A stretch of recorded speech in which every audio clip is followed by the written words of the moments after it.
ऐसा जब लगा मुझको हस्ती का मेरी सिवाय इस दुनिया में मेरे और कुछ भी नहीं है। अगर आप हो तो दुनिया है, अगर आप ही नहीं तो दुनिया किसी काम की नहीं।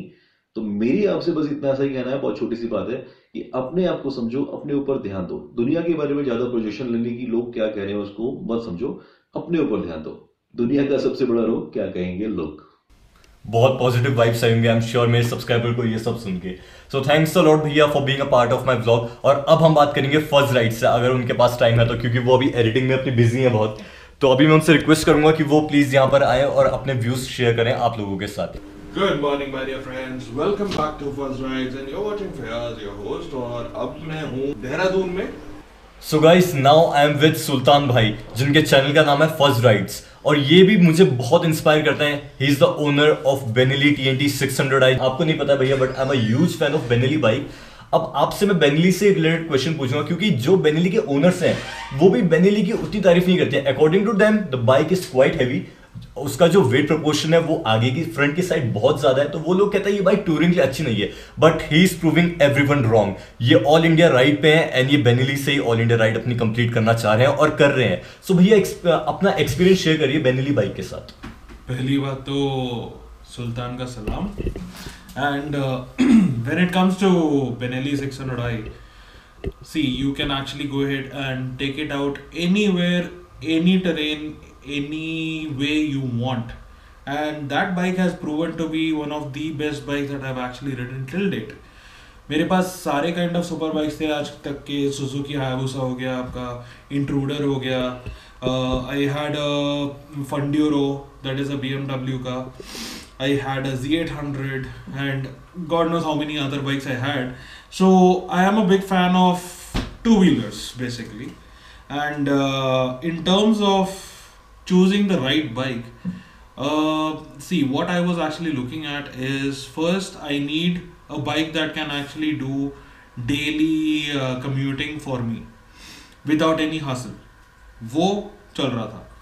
Second, I wanted to actually take that same bike for touring as well. दूसरा भी proved properly. It was actually doing that without any problem. I guess I have already covered like around 5,000 kilometers till now, and I haven't had a single issue till date. And mileage अच्छा खासा दे रहा है. In terms of reliability अभी तक तो कोई problem आई नहीं है. तो that is how it has been so far. Benelli is the cheapest inline 4, I guess, right? It is by far the cheapest one because there is a reason for it. First of all, Benelli 600i जो bike है, इसका एक misconception है, लोगों को ज़्यादा actually में पता नहीं है। जो Benelli 600i का जो इंजन से लेके चैसी से लेके सारी चीज़ें हैं वो R6 की डिराइव्ड हैं। Yamaha R6 का एग्जैक्ट सेम थिंग है। तो basically Benelli 600i is nothing but a naked version of Yamaha R6 in a different branded name. That's it. And Benelli 600 GT is a touring bike. That's the only difference. Of course, it is a powered down version of the R6 altogether. However, this can perform pretty well, no matter what the terrain is, no matter how you want it to take it out. Okay अब मैं आपसे एक question पूछूंगा जिसका answer आपने अपने personal experience पे देना है। बहुत सारे राइडर्स ये कह रहे हैं, सुपर बाइक राइडर्स, कि अगर आप बेनेली बाइक्स को हिमाचल साइड ले जाओ, मतलब हिली एरियाज में ले जाओ, so when you are climbing up towards upward, so you have to shift down to first gear, वरना बाइक पिकअप नहीं बनाएगी, सेकंड गियर पे बंद हो जाएगी। सो इस पे आपका क्या कहना है? आपको प्रॉब्लम दिया गया? खैर आज तक तो नहीं दिया। वो सेकंड गियर पे भी ऊपर चढ़ जाती है। इनफैक्ट अभी जो हम रिजॉर्ट आ रहे थे, first gear cafe guys, in fact I was able to do it in second gear without any problem, that too with just 2000 all luggage, right? With all luggage and everything.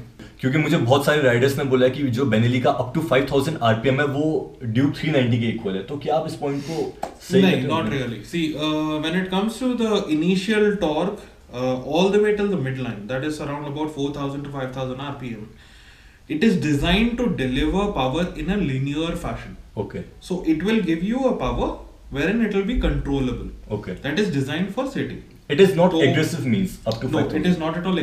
In fact, it is more aggressive than RC 390 Okay. or KTM Duke 390. However, it is manageable kind of a power.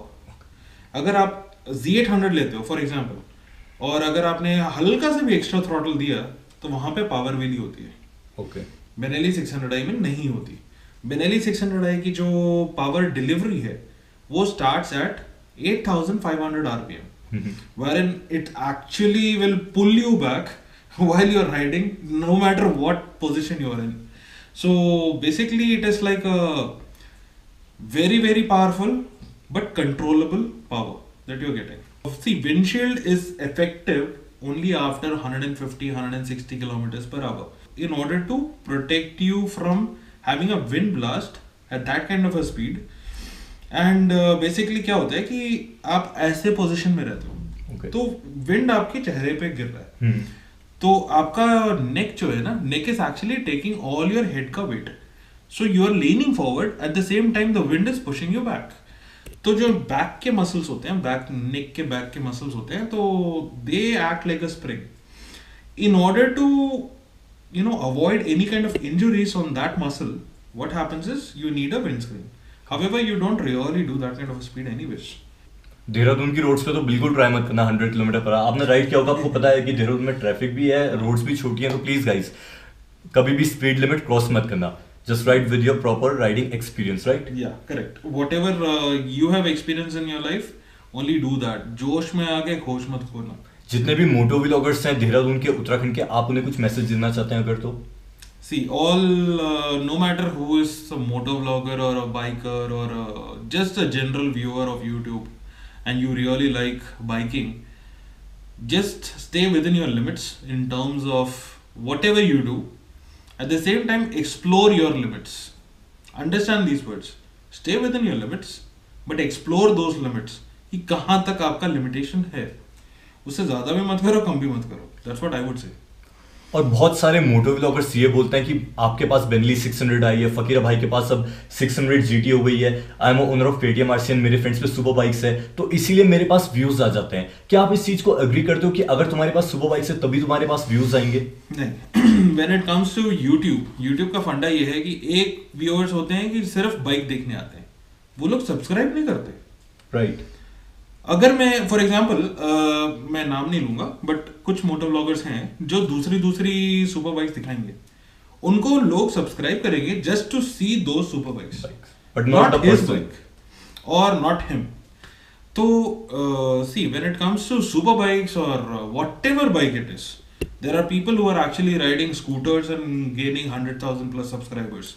There are people who are actually riding BMW GS and gaining 100,000 subscribers. उसका मतलब ये नहीं है कि bike देख के कोई देख रहा है, वो कंटेंट कैसे क्रिएट कर रहे हैं, वो how they are presenting that content, कितना एंटरटेनिंग है, कितना इंफॉर्मेटिव है.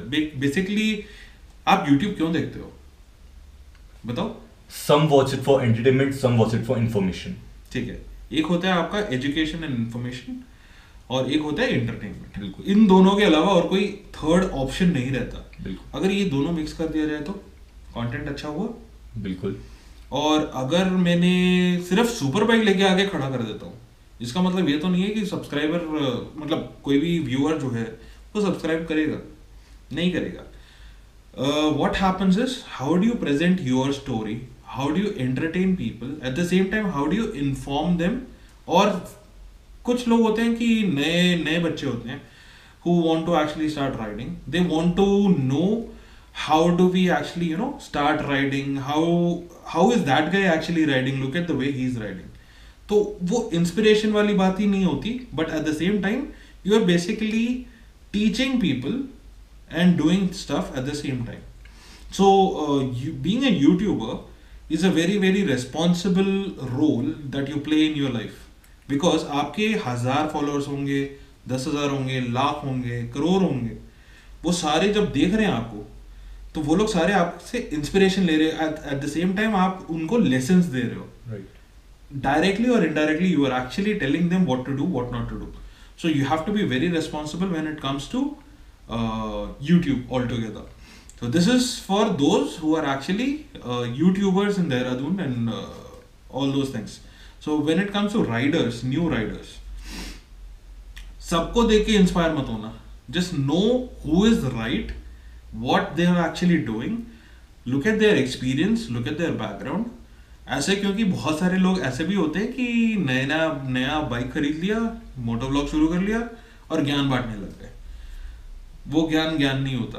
वो एक्सपीरियंस से ज्ञान नहीं होता, वो सिर्फ दूसरों की सुन के आपको बता रहे हैं, वो हो भी सकता है कि गलत हो। तो इसी चक्कर में know what you are actually watching, who you are watching. In short, interaction matters a lot और हमें सिंपल रहना है, जैसे हमें वैसे ही अपने आप को रिप्रेजेंट करना है, Correct. राइट। थैंक्स लॉट भैया, आप मेरे व्लॉग्स में आए। थैंक्स लॉट मुझे टाइम देने के लिए। अभी भैया लोग एडिटिंग कर रहे हैं अपने, तो मैं उनका ज्यादा टाइम नहीं लूंगा। I will see you guys soon, bye bye. He also has a motovlogging channel and it is a little interesting actually. Kyunki I can see a blend of Casey Neistat, Nikhil and lots of new things as well. So we were discussing about how do you make vlogs and stuff like that. I would appreciate if you can actually go ahead and look at his channel, and he has quite a good content. He is new at this point, however he already has crossed 5,000 subscribers and today is his first meetup. From my side, all the best thanks lot भैया for your meetup.